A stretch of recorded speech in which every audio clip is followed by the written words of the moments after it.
Muammar Kadhafi, né en 1942, a dès le début, dès son adolescence, est entré en rébellion. Il se fera mettre à la porte des écoles. Pourquoi? Parce qu'il refusera, par exemple, de se lever devant un inspecteur d'académie anglais.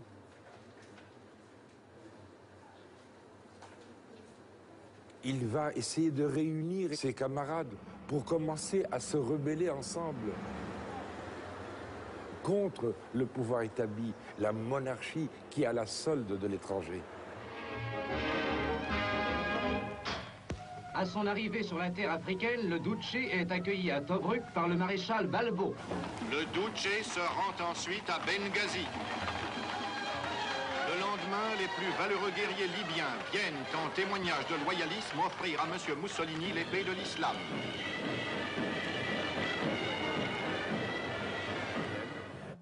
13 000 colons italiens arrivent en Libye où leur établissement a été minutieusement préparé. Ceux qui vont mettre en valeur les terres de la colonie sont accueillis par le maréchal Italo Balbo, gouverneur général de la Libye. Chaque famille aura une ferme de 40 à 50 hectares et une maison avec ses dépendances.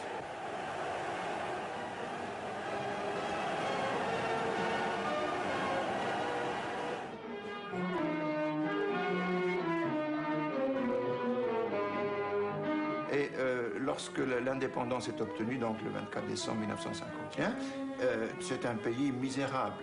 La structure agro-pastorale, c'est un pays dépendant, mais dépourvu de moyens.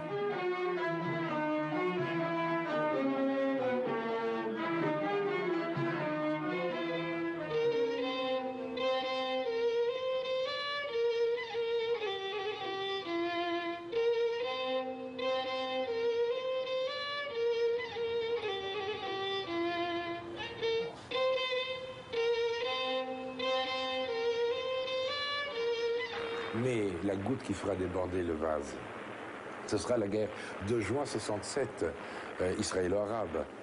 Et là, le roi Idriss, le monarque absolu, et qui est en fait sous la tutelle des étrangers, va refuser de se solidariser avec le reste des pays arabes. Et les Libyens vont se sentir humiliés, frustrés. Ils accueilleront la révolution comme une libération, et c'est normal.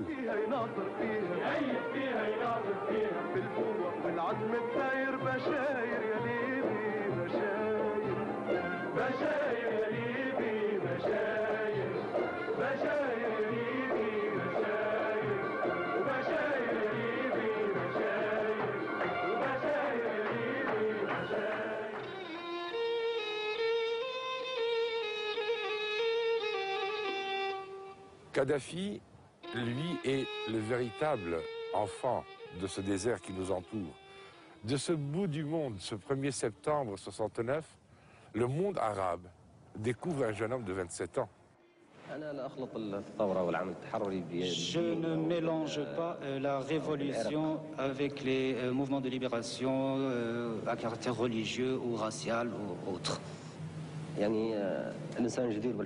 L'homme est digne de la liberté, quelle que soit sa religion, quelle que soit sa race. Et les peuples opprimés ont le droit de faire leur révolution.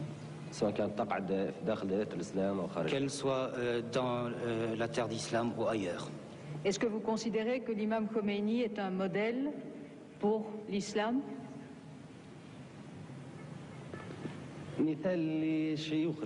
Un modèle pour les cheikhs de l'islam. Kadhafi lui-même est en train de réfléchir. Il se rend compte qu'il faut rendre le pouvoir au peuple. Comment rendre le pouvoir au peuple?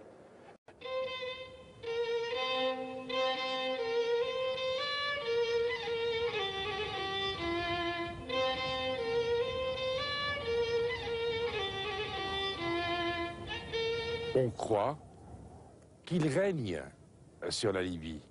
En fait, c'est vrai qu'il décide, mais il n'est pas tout à fait le seul. Il doit tenir compte, lui, l'enfant du désert, il doit tenir compte de toutes les tribus, de tous les clans, de toutes les familles qui composent et qui constituent la démographie libyenne.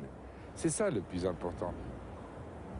Il va commencer par réfléchir comment il peut y avoir des comités populaires de base, les charabillettes, jusqu'à arriver à l'Assemblée du peuple, le Parlement.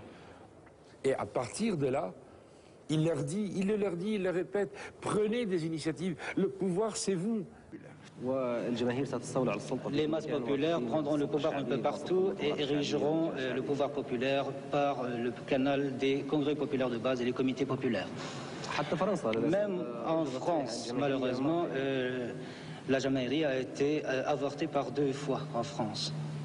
Premièrement, après l'écroulement de la Bastille, et l'autre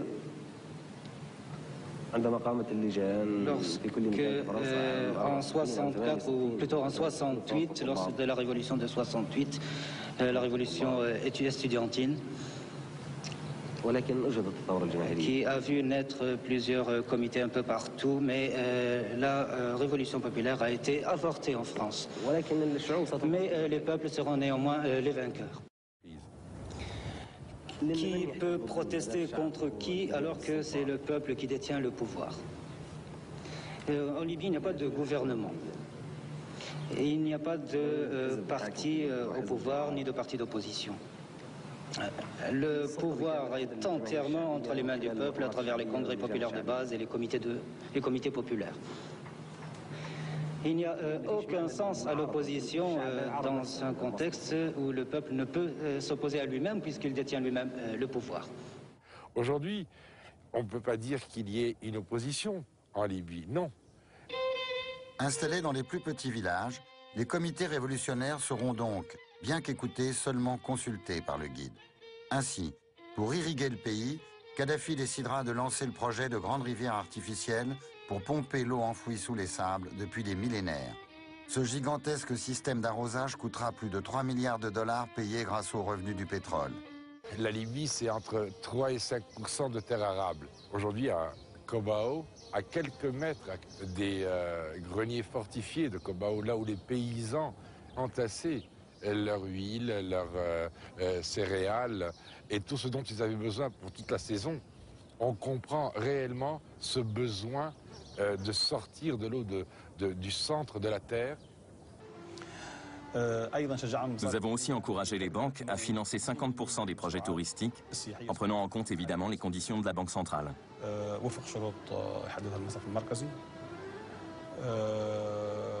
Voilà les éléments majeurs en ce qui concerne l'investissement. Quant à la sécurité en Libye, c'est un pays sûr. Depuis 36 ans, il n'y a pas eu d'acte terroriste. Depuis la fin des années 90 et notamment l'an 2000, il y a eu une sorte de curiosité qui a poussé nos compatriotes à venir découvrir ces trésors. Mais il y a eu entre-temps, le 11 septembre 2001, la guerre sur l'Irak, les troubles en Palestine.